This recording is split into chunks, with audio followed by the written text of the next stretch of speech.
The views, comments, and opinions of the following program do not necessarily reflect those of Morris Media Studios, MorrisMediaLive.com, or its affiliates. Listener discretion is advised.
Good morning. Good morning. Good morning.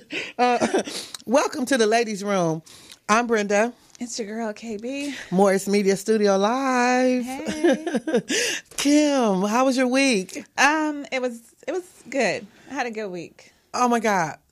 The party was off the chain. I'm just going to go right in on that, okay? It was off the chain. I had such a fantastic time. It was put together so well. It's constructed, well organized. The theme was absolutely wonderful. Just the food was spectacular. I enjoyed all the, I didn't eat the sweets, but they definitely look good. Yeah. I mean, candy table, cupcakes, cake. It was like, Kim. The whole situation, the gambling tables, it was really, really nice. The bar, I mean, everything was nice. We had a great time. I'm glad you did. Enjoyed myself, and it was well put together. I really appreciate your skills to the next level. Thank you. So when we do our little thing, hey, there's no excuses. No. We're going to go all out. I know. We really got to to do a thing. Because it made me think we need to have a party for the ladies' room. We do. We never had the set-off situation for our situation. And, but we need to really do that. Mm-hmm. Invite our 5 viewers down. It's not 5, you guys. Okay, did you hear that? No, I saw 137, okay? Okay, we working on. We've been really reconstructing the situation, and we are working on our marketing so that we can take it to the next level because it's necessary. We need to get those views up, and we know that. And we, so we've been working on it, discussing it, and it's a challenge, but we're up for it, and it's going to happen. Period. Right. It is. So, who's your lady of the week this week? My lady of the week, I chose Henrietta Lacks. Henrietta Lacks was a young black mother of 5 who's made a critical contribution to the medical world with her sales. She, I'm sorry, but she died of cervical cancer. Mm-hmm. And they've been using her cells in the laboratory, doing research and everything like that. And Oprah Winfrey actually portrayed her in a movie. I forgot the name of the movie, but no, it's. I saw the highlights of that too, and it's absolutely wonderful. It is the Henrietta Lacks story because it's a true story. Yes. So it's not fiction, so it's true. Mm-hmm. And she is playing her. And I did hear that it was John Hopkins that... The hospital. That was doing the research, conducting the research. Exactly. But I also heard that when she walked in there, she was not a patient. It was that she was really sick, and she went in, and they took cells from her cervical area. Mm-hmm. And they just started working with them, but they said the reason why they used her cells was because they were extremely progressive. They were moving really fast. And they're the first, I believe she is the first one whose cells lived outside the body, and they were able to create supposedly cures. Okay. Well, yeah, they did, because her cells were resistant to, I guess, a certain type of medication or things like that. So that did allow them to make a lot of cures for different people, other people. And then her family didn't know about it. I think that was the most important part, was that she didn't know that they did that. Her cells were being used to save lives. Exactly. And her family, her family wasn't aware of it, and she was never compensated for it. I mean, they've been using her cells for years, even to this day. The HeLa cell, they call them HeLa cells. Yeah, that was the first two letters of her first and last name. Yeah. And I just think that, it's magnificent that she was able to be such a great part of the medical history and research, but it's also disturbing that the family wasn't aware. I don't even think that she was aware at the time that they were using her cells for that, and not to compensate her. I mean, her whole family. Yeah. But they are aware of it now, and that's when the movie, because what was Arthur? A lady started writing a book and doing the research on it. Her name is Rebecca Sloot. Yeah. Sloot. But what kills me about that is that it always takes a white person to bring our greatness to light. To tell our story. To tell our story. Rebecca, somebody else, can you write the book? Like her daughter, or somebody closest to her. Exactly. But the flip side of that is that had Rebecca not did the research and did the story, then we wouldn't even got out. We wouldn't even known about the HeLa cells. So I would give her that credit. Yes, but it's just a shame that we always have to turn. Somebody else tells our story. Always have to tell our story. Yeah. Somebody always has to tell our story, and it is extremely disturbing that we don't take enough pride in our own history to do the research and find out what really went down, and and just overall who we are as a people, because we're kings and queens. And we don't research that. And we don't understand that. And we've been so brainwashed and so put in a situation where division is truly divide and conquer. Because we cannot pull it together to make sure that we understand who we are. And I think one of my goals, just from just all the recent things that has been happening, is to really, I want to formulate a situation where we can start educating our youth.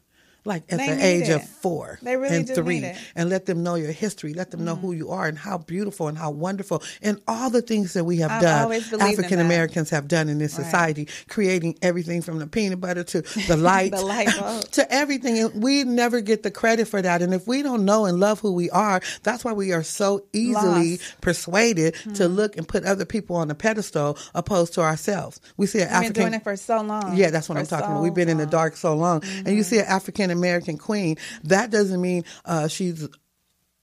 when we see her, we don't see her. Right. We don't see her. We don't see her. And we don't see the value and her of greatness who we are. That she really standing in. And understanding the value of who we are. The value. What is our value? To each other. It is for us to recognize each other and to know that we are these beautiful human beings, and not to sell ourselves short, not to be intimidated by anybody else's concepts or thoughts of us. We are to stand strong and be powerful and know who we are on purpose. Just imagine the next generation coming up. That's what I'm talking about. You know what I mean? Just imagine how powerful that would be. If they understood. But we have to realize that it's been a plan, I believe, this is my personal thoughts, I believe that it's been a plan to put us where we are, and for us to make, from day one. How do we go back from the 30s, 40s, 50s, and 60s of being complete property owner? My dad owned property, and he could not read. We didn't know our pops couldn't read until he was 65, but he owned 3 houses, and now we are fully educated with degrees all over the place, and people are renting. So it's backwards. Something's twisted. But I think we fell off with the, now I'm going on a little tangent here. There's a lot of things that go into play. A lot of things go into play. A lot of things are like retail. We're the biggest consumers of retail. Like 1.7 trillion. That new Gucci bag. 1.7 trillion. And where does it go? So we're not looking, that's just fashion clothes. And whose pocket is it going in? 3 months is something new that's out. So you spend like $1,500 on a belt instead of $1,500 on a course. Or $1,500 on stocks. Investing, And we got to get into that too. No, we are, because my middle son he's going ham with that investing thing. Yeah, my son is educating me. So I'm like, oh my God, that's really crazy. But we do have a lot of money to push through our hands, and we're not doing what we need to do with it African Americans. But then again here, where is the African American community? You know what I mean? Where are we really at? I think now we're in San Bernardino. Oh, my God. The murder capital of California. No, I'm just teasing. That's just off the record, you guys. That's not a fact. But it's really dangerous. It is. It's super dangerous. New Compton. It's beyond that. I'm serious. Me and my girls went out there one day looking for hair products. We went all the way out there because they were supposed to have this special. LA. I know, but they were supposed to have this special product that we were looking for. It was there, so we went there, and I promise you, when we walked out of the beauty supply place, there was a blood standing there, banging blood, blah, blah, blah, blah, blah, blah, blah. And just to the next, to the right was a Crip, and to the left was a blood. Close? Yeah, that close. And they were going back and forth at it. I told girls, get in the car, let's Time to go. You know, it's going to be gunplay in a minute, and we don't want to get caught up. But I'm just saying, using that as an example to say, what is wrong with us? Why is we want to talk about the police killing us? And we're still doing black on black crimes with each other constantly, continuously, and have no clue that we need to stop. And we have communities that's being transferred over to other ethnic backgrounds. I think a lot of this falls on the men. We need men, especially black men, to just be men. I think we really do need that. I mean, it's such a need. Yeah, and it's true. And I think we got lost with the deindustrializing our schools. Well, we did. We did. They took all that out of the schools because if you didn't go to college when I was in high school, you had a trade. You could be electrician. You could be a plumber. You could still work. You could start a family. You could do all that and still do your thing. But now they took all that away. Yes. So all you have to do now is sell dope or rap. Okay. And I mean, that's, that and alone is sad. But we are affected by all these moves, these calculated moves by others, and we don't really get it, that it really, really is affecting us in a bad way. Terrible. In a bad way. And now the result of that, the result of them deindustrializing us, dropping dope in our community, is what we have now. We got the black man on the corner. I mean, I saw probably last Friday when I left here, I stopped at the donut shop down the street, get a cup of coffee. And it had to be at least probably 10 black men in there sitting around. It was just ridiculous. It was ridiculous. And then not even including the ones that were walking up to me, asking me for money. And I'm insulted when a man walk up to me and ask me, you don't know my situation. He's on the street. I know. I understand that. He's hungry. His stomach is talking to him. Exactly. So let's sit down and talk about a plan. So that's what I said. Okay, if you want this money and you're hungry, let's figure out why you're here. Okay. Come in and have a seat. Let's talk about why you're out here asking a female for money. He didn't have time for that. He didn't have time for that. So I know you put your dollar back. I was like, okay. Okay. Then the other one told me, oh, I'm hungry. I'm like, okay, let's get some food. I could buy it myself. Yeah. I said, okay, so just tell me you want the money for liquor or dope and I'll give it to you just the same. But be honest with me. Yeah. Don't try to play me like you out here starving. Then I had one told me, he told me, I need $5. No, this dude. He said like $5 short from it. I'm feeling like this. I'm like, okay, here go $2. He was like, man, you don't got $5. You ain't got $5. And then I remember this one man was coming to me and he was like, I was just about to ask. No, he said, do you have, spare a little change? I was like, I was just about to ask you the same thing. He didn't know. He looked at me and started busting up laughing. This is one of my determining factors on if I'm going to give out money, depending. But now my spirit has changed and it's a little bit different. But normally what I would do is as soon as I see them approaching me, then I say, I'm 50 cents or $1 short. Do you have it? And if they give it to me, then you in like Flynn. Because that means you're willing to give no matter what your condition is, no matter where you are. And if you're willing to give it to me, then you got it coming from me. I will give it up. But as soon as I say that, they walk away, then I know that, oh my God, you're a little too selfish being a street person. You should be really nice and generous, really. You greedy. Now, with all that being said, who's your woman of the week? Okay, so I picked Zoa Hurston. Oh, yes. Okay. She was an activist, a playwright, book writer. She did a whole lot of different books, and her famous book was Their Eyes Were Watching God. Okay. And so she did really good with that. Her quote, I loved her quote because there's so many different quotes out here. There's so many things, and you can only imagine what would make someone say a particular thing. It's something that affected their life. It's something that changed their life, or something that made them think. So she actually said, "Love makes your soul crawl out from its hiding place." Oh. And that's so important, and it's so true because we have to understand how to love healthy. Right. A healthy love will make your soul crawl from its hiding place, because we do learn how to hide our love once we realize, oh my God, it's not being appreciated, or we think it. If we think we do hide it though. We hide it. We pull back. Once you've been punched too hard, it's like, I'm keeping it. I'm not letting this out. And when we say punch, we're not saying physically punch, but just punched in your life, physically. punched in your soul, or punched physically too. That's, I mean, you know, that could happen too. Yeah. And that could make you withdraw. But I love the fact that she said that if it's healthy, and if it's good, then you are willing to put it out there. Yeah. And I think that once we experience bad relationships, that should not be the tell-all end of it. Right. People don't even want to love. And they say, the black lady's so angry. She's so mad. She, you know. What's she angry about? You know what she's angry about. You know, there's a whole lot of things to be angry about as a black woman. But here's the thing. Don't hold on to it. Never. No matter who we are, we have to let that anger go, because the more we hold on to it, it blocks all the other love from getting through. It blocks your blessings. Yes, that's that love. Love, blessings is love. Love is a blessing. It is a blessing. To get love from somebody, truly, completely get love from someone, it is a blessing. To have someone love you unconditionally, and there's no barter system. I'm loving you because of this, or you're loving me because of this. I'll give you that. No, it's I love you because of who you are. I love you because you're strong, because you're phenomenal, because you're beautiful, because you're intelligent. Those are things that I want to hear a man say that he loves me because, not because of what my financial capabilities are. Right. I don't care if I out earn you. I don't care if you out earn me, but what I do care is about a healthy relationship. And that means that we communicate effectively in a healthy relationship. It's effective communication. And we all have to stop jumping the gun and jumping off and saying all kind of stuff and take a minute.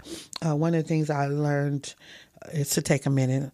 I learned this reading The Proper Handling of People, and it was by Elijah Muhammad. And he said that no matter what the circumstances are, the situation that you're in at that very moment, if you take a minimum of 3 seconds to think about what you're about to say, that could be a whole ounce of prevention.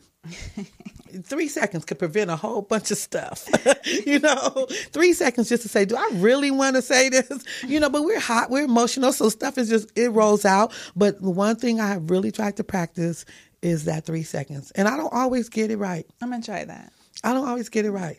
Yeah, 3 seconds before you even say anything, because then it'll give your mind a moment to just process what is the outcome of the words that are about to come out of my mouth. Will it be healthy? Will it be good? Or what? Detrimental. Detrimental. And words are, that little thing, words are damaging. They are. And they're very hurtful if they're said in a hurtful manner. But if you do effective communication with your spouse, with your friends, with people that you do business with, people that you are around, then we have an understanding. Right. And we can move forward.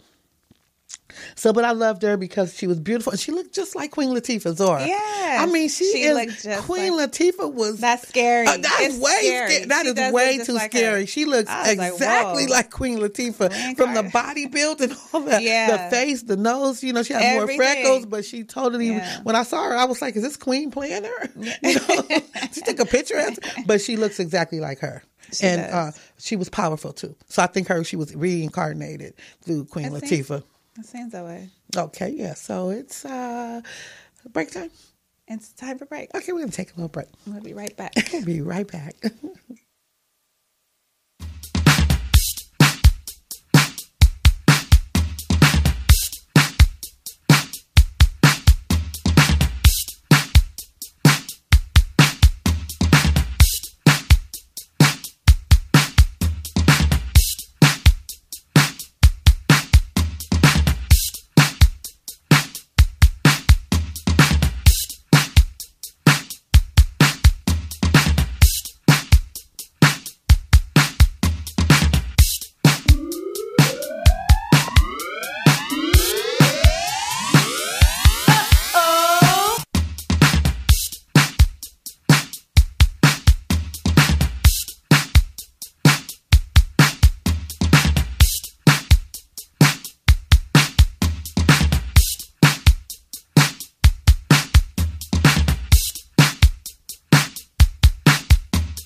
Hey, welcome back to the ladies' room. Welcome back. I'm Brenda. It's your girl KB. And we're at Morris Media Studios live.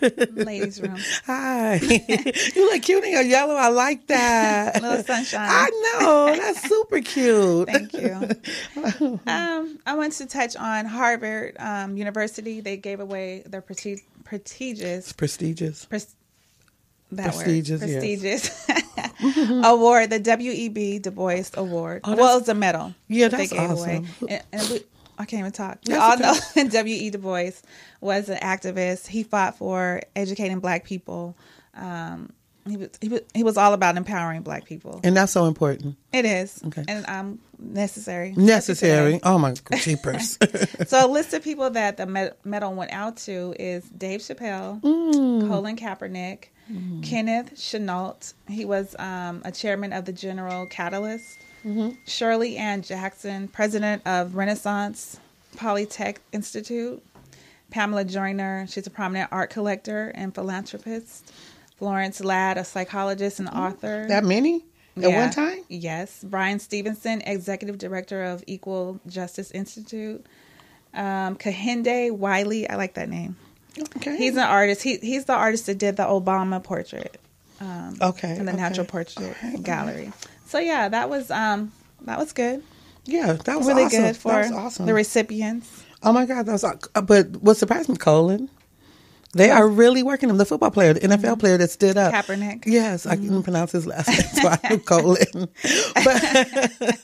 But I totally appreciate the fact that he is completely being acknowledged at this point. Yeah. So him standing up and taking a stand, it didn't seem favorable to him at that moment. But that lets you know that if you do, because we have to take a stand for something. Because if not, we just keep falling for everything. As we can see, we're falling for everything because the dude that was elected to the Supreme Court lifetime justice appointment, we should have all been stood up. Everybody should have stood up for that because that means that they're going to railroad all the unfavors, all the people that are unfavorable to them. They're not going to get the break. They're going to do whatever they want. My thing was not if he was a Democrat or a Republican. It was basically the fact that you could not control yourself.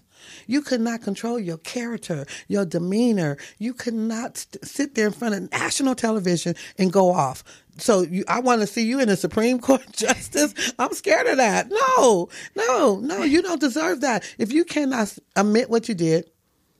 Okay, so we weren't there. Admit what you did. And then even if I was not there, and even if I were him and I did not do it, I would have came back with a stronger argument than what he had. I would have said, you know what? I was a young man. I'm an old man now. And things change. And that's what life is about. Developing, transforming, and becoming. But that's what you would have said. I know. That's what I'm saying. But if you have a whole team around, that's not a hard thought. It's not a PhD, a scientist, to think of where's your team? Who is representing you to have you stand up there and lose it in front of it doesn't even matter though at the end of the day because he was appointed. So. But we all needed to stand up for that, and we all needed to stand up for Trump when he called that African American woman a dog. Oh, Omarosa? Yes, I don't care for her character, what I've seen, but to be called a dog by the president, 45, really? So as Black people, we're not taking a stand on anything because we're falling for everything. Yeah. And we're just accepting. And it's all back to that division. It's all back to they divide and conquer. If we can't even agree on what God it is, how in the world can we agree on what political moves to make? I'm not understanding why we're just so lackadaisical. We're just so lackadaisical about everything. We just don't care enough about anything unless it completely affects us. Yeah, that's just like when you see the police shooting someone Black. You see it on Facebook. People talk about it on there, but that's it. It doesn't go beyond that. And until we can come up with a structured, community, united plan, we are still going to fall through these. And I think the only way that we're really going to really come together as African Americans in America is that when our back is pushed up against the wall and we absolutely have no other choice. We have no other choice. But we'd love for you to call in and share your thoughts with us. We would definitely love that. And look, they called in. Oh, we got a call in. Oh, my God. That's awesome. And the number is 323-293-3375. 293-3375. Hi, caller. What's your name? Where are you calling from? Los Angeles, California. Hi. Good morning. Good morning. How are you this morning? Oh, just wonderful. How are you? I'm doing wonderful. Now, I understand you have a broadcast? Yes. Okay. And then what time is it? From what to what and what day? Well, we're live from 10 to 11 a.m. on Fridays. Okay. Today, right now. You're live on the air with us. Oh, okay. 11 a.m. Until 11 a.m. Oh, my goodness. I didn't know I was going to be on the radio. But meanwhile, good, because just calling to let our people know we are not getting into real estate. Real estate is the real wealth of this world. Right. Mm-hmm. And, I mean, I don't care how much gold you have, you got to get it out the ground. How much silver you have, you come out the ground. Diamonds, every mineral comes out of the ground. Right. We understand that. And that's part of the economic destruction of African Americans. And we don't understand how commerce works. And what I highly suggest to all of us is that we take that to the next level, which is teaching our children, our youth, what is commerce? And if we don't learn that as a child, it's difficult to implement it when we become adults. And I see it because it's so many of the children are not buying, not getting into the business, not getting a real estate license, a broker license. We have fewer brokers, agents today than we had when I first went into the business back in 1973. Oh, absolutely. And a lot of that has to do with a lot of our people don't know their buying power, which is so sad. They just don't know the buying power. Yes, they are not getting it. Hosea 4:6, my people are destroyed for lack of knowledge. Absolutely. And they're not even reading the word because that's what he's talking about. He said he would give Abraham some land. Right, but we don't understand that, and the word becomes it should not be complicated, but as I said earlier, we have so many devices among us dealing with religion. I am a Hebrew Israelite. I am a Christian. Yes. I am a Muslim. Yes. I am a Jehovah Witness. I am a Seventh-day Adventist. I am this. I am that. All these labels and titles are things that are put into divide. act. They divide the people. They divide. Plain and us. simple. It's plain and simple. What I tell people, you're so heavenly minded, you're no earthly good. So, I like that. But if you can come together as a people, and that's what we need to do. Every other race in America is coming together, buying everything. Right. The agents have it on lock in every city now, in every city. Ghetto anymore. There is. That's okay. true. So can That's you so tell true. me? Can you tell me why do you think that is playing out? Why do you think the situation is playing out the way that it is? That we are not coming together, and what do you think we can do to come together? You know, we're not coming together because these are the last days. I don't know how many people have read Revelations, but it does say that the bottom shall become the top and the top shall become the bottom. But that's been going on forever. And That's we've been going always on been on the forever. bottom. It has I know, been but going guess on what? since the beginning No. of time. I know. I don't mean to cut you I off, know. and you are my guest, but I don't want to take that and just make that be what it is, because that has been happening since the beginning of time. That's why Black people do not know who they are, because all of our goodness, all of our wealth, everything that we are has been transferred over to somebody else. That's been happening. Oh, no. It's been the last day since the first day. People, everything that anyone ever created has been passed over to someone else. Sure, We recognize sure. that.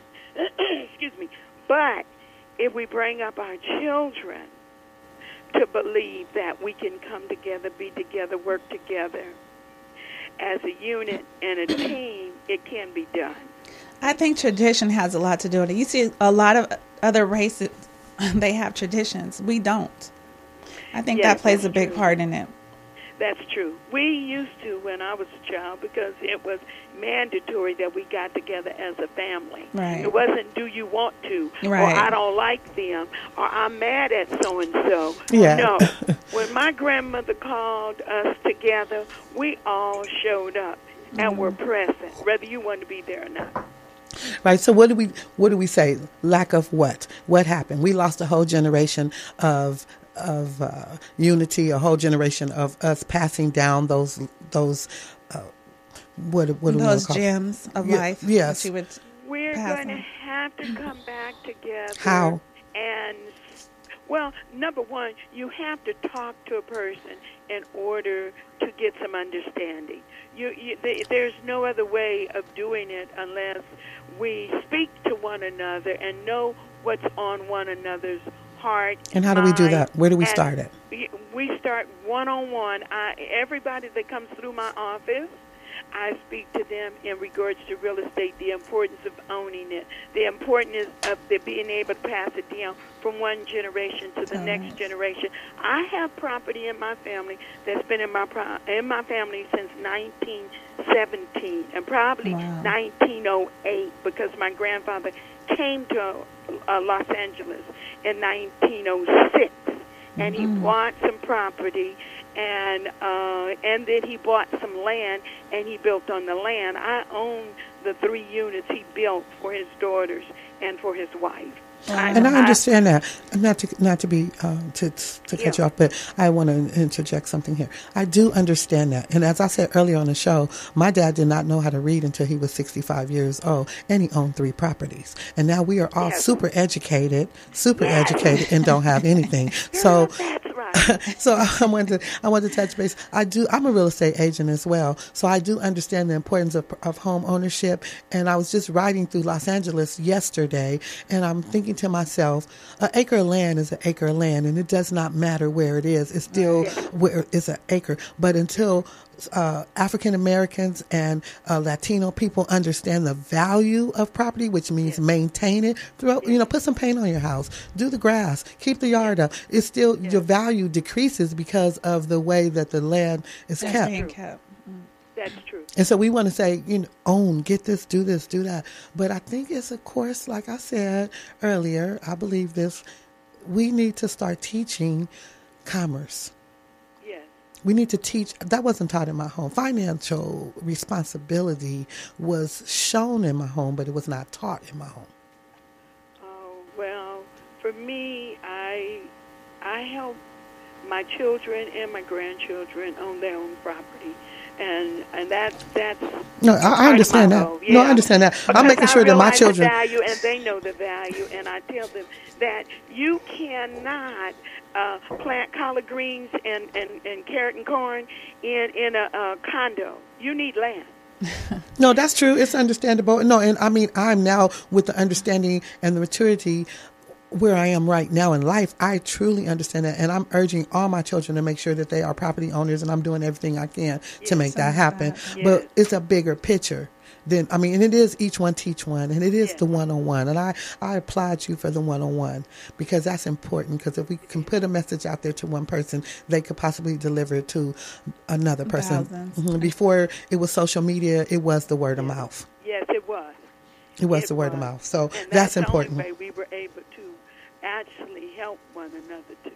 Right. So, yes, but we've got to get our young people into the business, too. We do. Get their license, get their broker's license. So how do you think we could do that? What can we do to make more people understand the importance of being able to acquire land, get your real estate license, and then acquire land and teach and help others? Excuse me. They're going to have to realize that is the real true value. That's where the value really is. The stock market just fell, but the real estate is still standing. It has its ups and downs as well. It does, but it's still standing. Even if the house burned down, you can rebuild because you have the land. But with the stock market, it's nothing you can rebuild unless you put more money in. Right. So, this is what I'm trying to put forward, is to show that you have to have that foundation. And we have to start teaching our children at a young age. And that's the foundation and the real wealth is real estate. Everyone that is really, truly wealthy owns the land and real estate. They really do. Hey, the number is 323-293-3375. And if you have a comment you want to call in, you can. But I really appreciate you calling in, and I really appreciate you. Did I meet you at the real? Yes, that's why I was calling you back. I was out after you had something, and I really enjoyed myself. It was very informative, very empowering, and I'm sorry that more women weren't there. Oh, no, exactly. Can you tell me your name again? Because I remember speaking to... Beverly Clark. Oh, Miss Clark. Oh, so you are Miss Clark on Overhill and Slauson. Yes. Okay, I know who you are now. I see. You've been there for a long time, and you've been in this business for a long time. Since 1973. I have driven by your real estate office for years, okay? Yes. And I want to say that, I did an open house over in Ladera, and I was extremely shocked to see the 15 doors that I knocked on. Out of the 15, I think 2 of them were African-American older people. And one of the older ladies told me that the young generation of African-American people who lived in that neighborhood sold the property. Yes, they did. So they want the money. They want the money. They want the money. And that's a miscommunication right there. They don't understand that the property is money. That's right. And they could have took that property instead of selling it. Could have took some equity out of it, went and purchased something else, leased that house out, and went on and kept going. But, because of lack of information, lack of knowledge, here we are. Yes. I remember you, Miss Clark, with your cute little self. I remember you. I had a question regarding the brokerage license. Do you have to be an agent first to be a broker? Not necessarily. You can have a degree and sit for the broker's license. A BA. So you have to have a bachelor's degree? Yeah, if you have a bachelor's, then you can automatically qualify to take the exam because they're saying that you're smart enough, you had enough education, and if you study for it, you should be able to accomplish this. So that's it. Or you can work 2 years up under a broker, and then that would qualify you to take the broker's exam. Yes, it would. So, yes, Ms. Clark, I really appreciate you. And I love the setting that was there last Thursday. I really enjoyed myself. There was a lot of information, a lot of African-American brokers and agents that are there and willing to help. Yes. And I'm going to join, okay? Oh, yes, come to Consolidated Board of Realtors. Yes. Realtors, we're there on Wednesday, and we need more young African Americans to come and join our plight to maintain and keep that property. They want it. And it's the oldest building in Los Angeles, other than Alvera Street. I know. I understood that after a little research that they were trying to, they literally would buy up all the buildings around that building, and they really want that building. What is the? Can you give the name of the organization one more time and the location? Consolidated Board of Realtors. Because we were founded because they would not allow us to join the Los Angeles Board of Realtors. Right. Because we were the wrong color. Yes. And so they still, for years, they've been trying to get us to stop it and break it up and go to them. But we don't get the service that we need as a people. So on a one-on-one. Right. Can I ask you a question in regards to the things that are happening in the community? Do we have information on the planning committee locations and meetings and times? Because in order for them to do what they're doing in the community, it has to be public knowledge, and that's usually through the planning committee. Are we being assertive and attentive to those things to find out what are they planning? Because what's happening on Crenshaw right now, it didn't just happen overnight. No, it did not. It had been planned way back. Exactly. And the same thing here on Slauson. That's what I'm saying. They had been planning this for some time. All your major corridors, they have made plans for and already had people in place and investors to come in and purchase it. Because I understand that they are going to take down the Baldwin Hills Mall. Yes, they want to take it down. Yeah, that's the next plan. And they want to, all of the Figueroa corridor from downtown to the 105 has been purchased mostly and mainly by your Orientals, your Chinese. No, they are. They're coming in. They're coming in with money. Yes, and when they come in, they will take that whole corridor. Once they own the property, they will not sell nothing back to you. Oh, they won't. It's not going to happen. It happens in every city. I don't care what they own. It only goes to their people and their people only, even though every other person has to apply to discrimination law. They don't.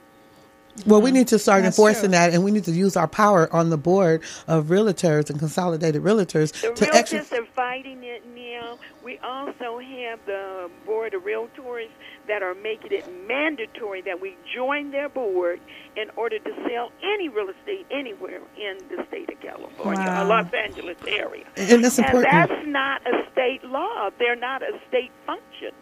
Well, see, here's the thing. This, with the Asians, no disrespect to any other nationality, Yes. but with the Asians, this also did not just happen overnight. No, it in did not. 1980, I lived in the West Covina area, and they came into the Diamond Bar in the Walnut area. Yes. Like they forged their way. They came in there, houses that was going for $160,000. They were paying $400,000 for it.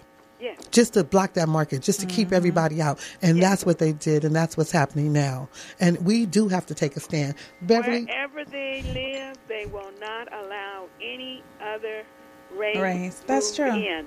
No other nationality will move in Monterey Park.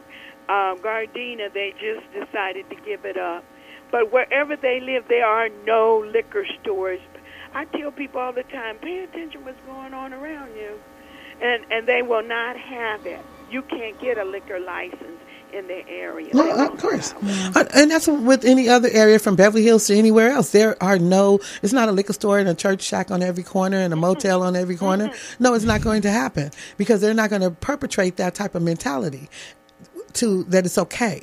And like I told my host Kim earlier in the show, that I went down the street right there on Slauson and Crenshaw, stopped at a donut shop. A lot of black men hanging around. Yes. Hanging around. Yes. And I even felt like, one of my comments to them is, you guys are all hanging around here, and some of you guys are asking for money, whatever. Why don't you put your nickels together Yes. and try to purchase something? And go to trade school. I have two young men What they cleaning took my that- yard up, and I beg them, go down to trade school and learn a trade. What happened? Our men don't want to learn a trade and maintain and take care It's of not themselves. so readily available nowadays, though. We the talked. trade school. Yeah, tell me about what we talked they're about. hard to find. They are hard. They really expensive. are hard to find and expensive.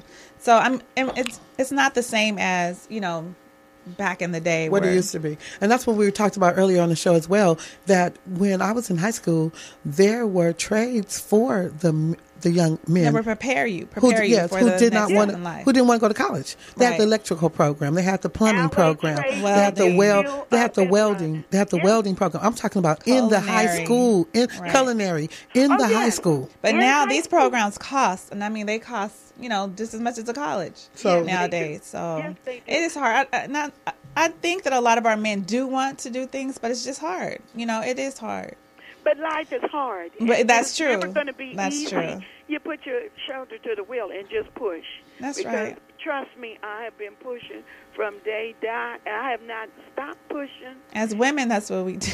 And because I look for something better, not only for my children, but my grandchildren and my great-grandchildren. Right. Exactly.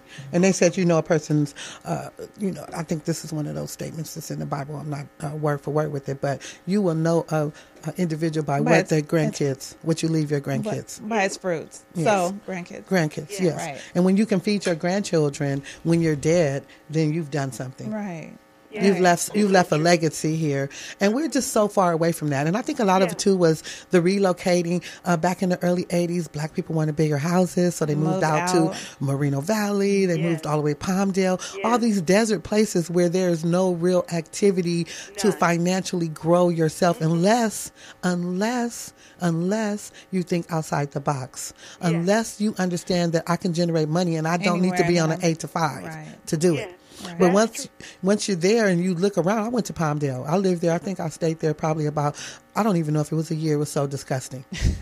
Not disgusting in far as the house was beautiful. It was big. It was all that. But the mentality of our people. Yes. Well, I do Grandmother's Day, and I do it out in Sun Valley. My daughter-in-law lives out in Sun Valley. I have 39 grandchildren, and I rally at least 22 39. once a month. I get 22 to 23 grandchildren, and I have them we meet, greet, eat, and learn how to own and start our own businesses. I have them think on different businesses. Everything that will create income for them without them having to go and beg for a job. No, I appreciate that, because that was the whole thing of me. I have 6 children, and you are not going to college to fit into anybody's program. Yeah. You are going to college to create your own. Yeah. And if that's not your mentality, then we need to sit down. That's what I instilled in my children. I do not want you to spend this money, have to pay it back later. If you go to a higher level and start entering the master's program, the PhD program, now we got to deal with loans if you're not financially situated. Right. But I did say to them, I need you to be creative. I need you to understand your power, and that you can create your own business where you can hire other people. What's missing is the creativity of the people. We don't want to create anything anymore. We want someone to already have it set up for us. Well, because I think a lot of that has to do... I'm sorry, Kim, go ahead. No, I said that is the mentality of a lot of people nowadays. It is, but I think it is because it's all part of the gameplay. I'm sorry, baby. I get so passionate about this stuff. I'm sorry. I don't mean to be rude at all. That aggressive and passionate behavior start coming out instantly. Go ahead, Kim. I'm sorry. Go ahead. No, I was agreeing. Go ahead. No, I'm just saying that as a mom, I think that's really important. So I do try to instill that in my children. Be an entrepreneur, make your money. Yeah. Okay, I would love for you ladies to come out to my grandmother's day. It's the first Sunday of the month, and after the show is over and everything, just call me back, and I will send you a standing invitation. Oh, we would love to come. My daughter-in-law is an excellent cook. She can cook food from anywhere in the world. Oh, my God, that's awesome. And she cooks up food for days. Ooh. And we eat all we can eat and have dessert. But the thing that the children are excited about is I go out there with a little bankroll, and I paid them for learning. Oh, that's fun. Oh, wow. Can I bring my children? God. Can we get that scholarship for that last one? No, I'm just teasing. Encourage them to learn to create their own job. Do something that you enjoy doing. I have one granddaughter. She's such a beautiful artist. And then I have another young grandson that loves to write. Oh, yeah. And I tell him short stories. Oh, that's awesome. We just have so much fun. Beverly, you should have came on the show, because you've been on the phone with us for like 35 minutes. You should have just been a guest. I told you to come and be a guest in person, and we could have just talked about all our heritage and everything.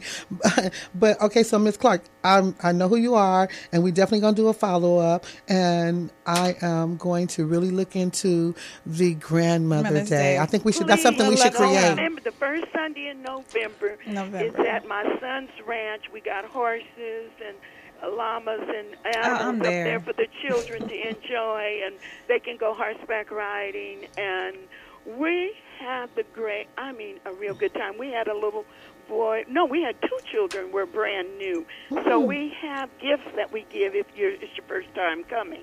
And I like them. We give gifts, and then when they get ready to leave, we give out goodie bags. Hey, that's awesome. But I love the concept. I love the concept of paying them and letting them know that we appreciate you learning. Yes. We appreciate what you are doing. Yes. Mm-hmm.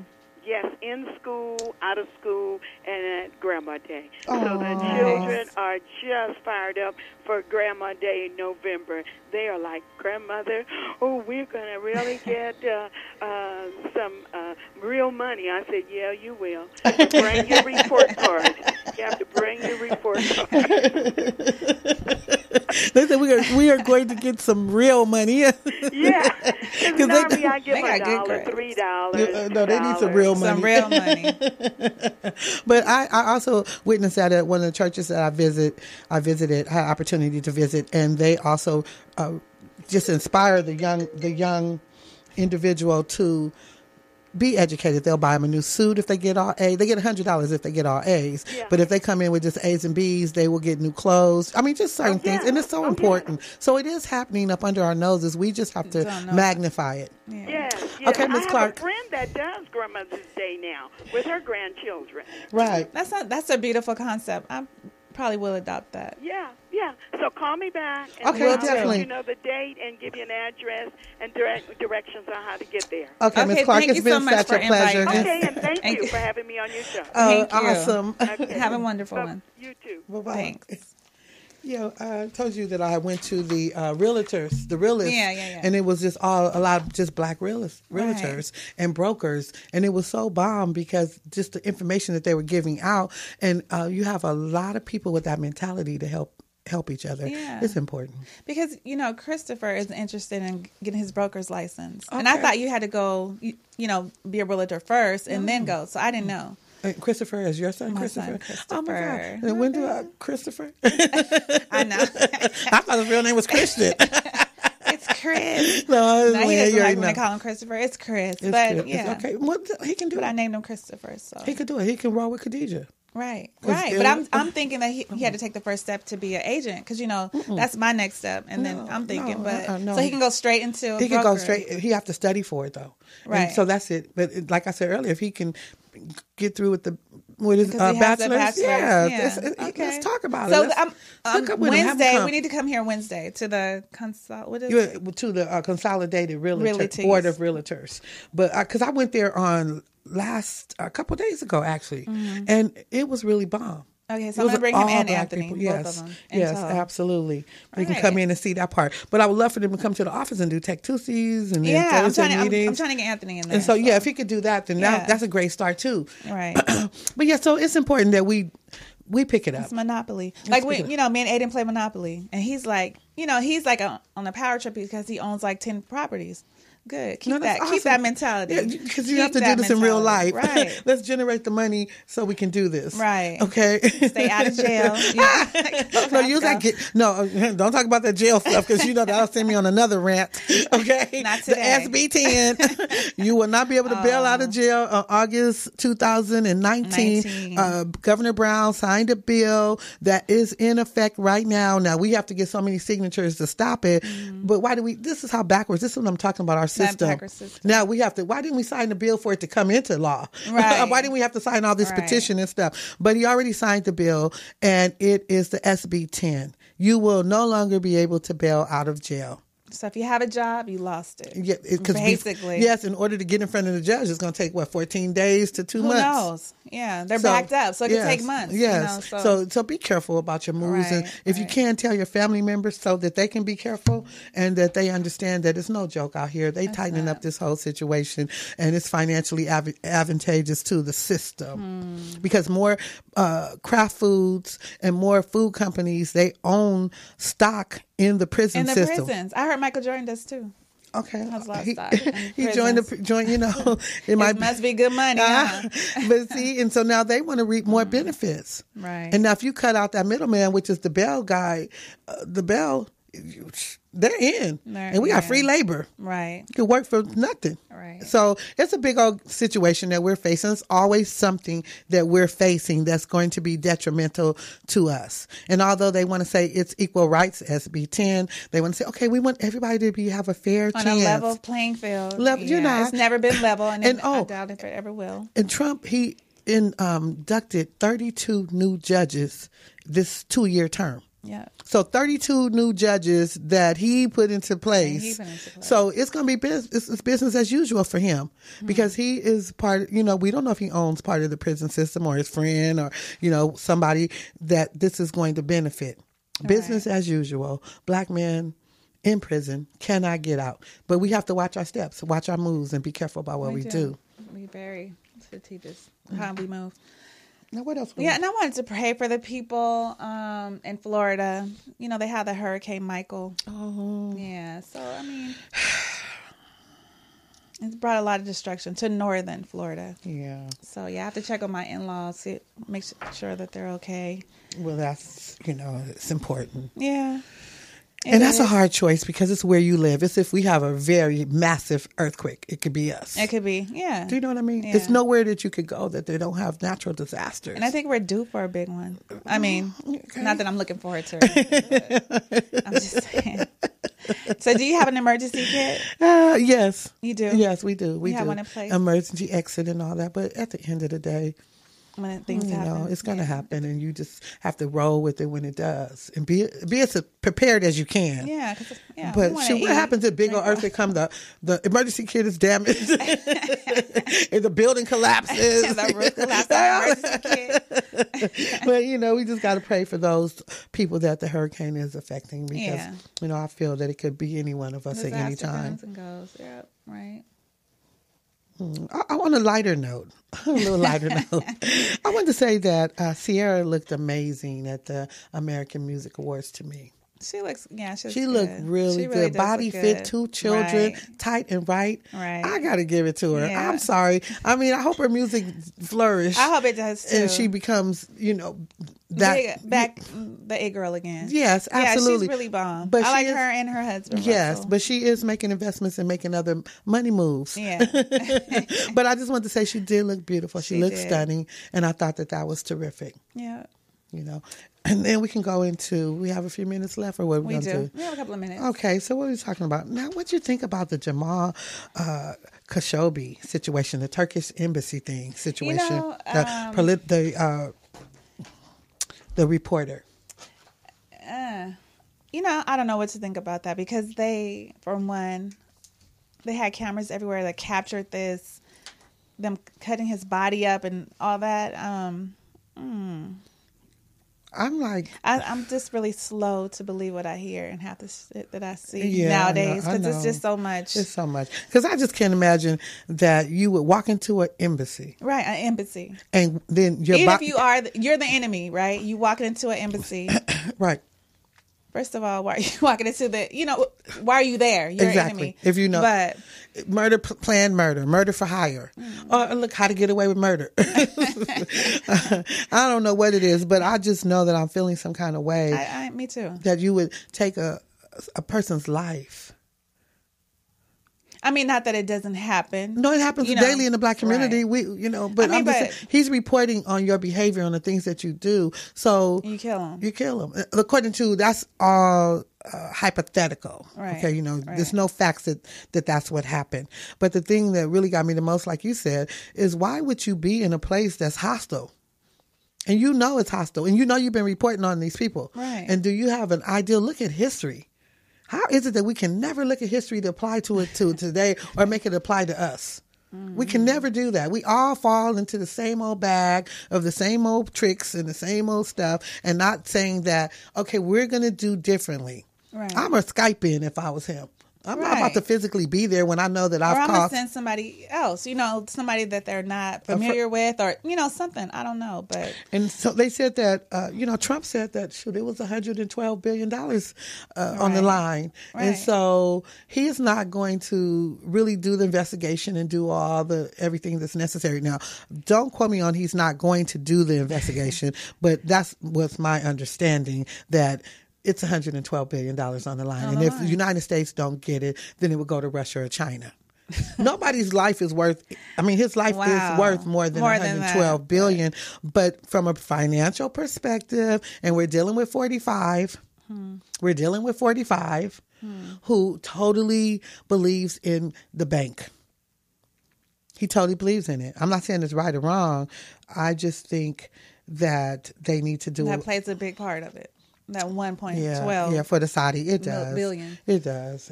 With all. I'm gonna have to get a little more information on that story. We'll come back with that. I know it just sounds so. Yeah. But here it is. It's the same thing. Like I keep saying, is that we keep falling for the trick bag.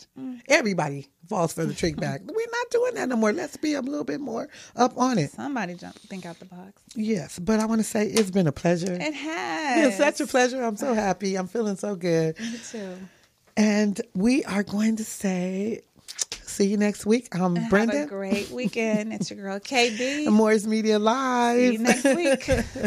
Okay, good. Enjoy your day.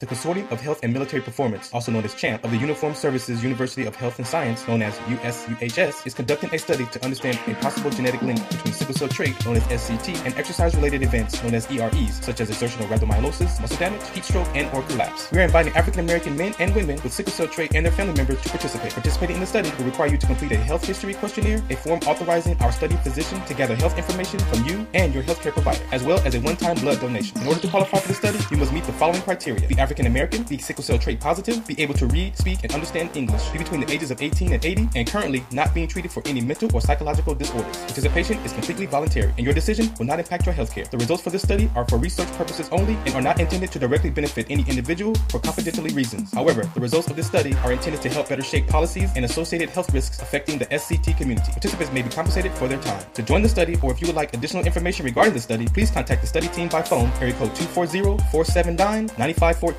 or email sctstudy-ggg@usuhs.edu.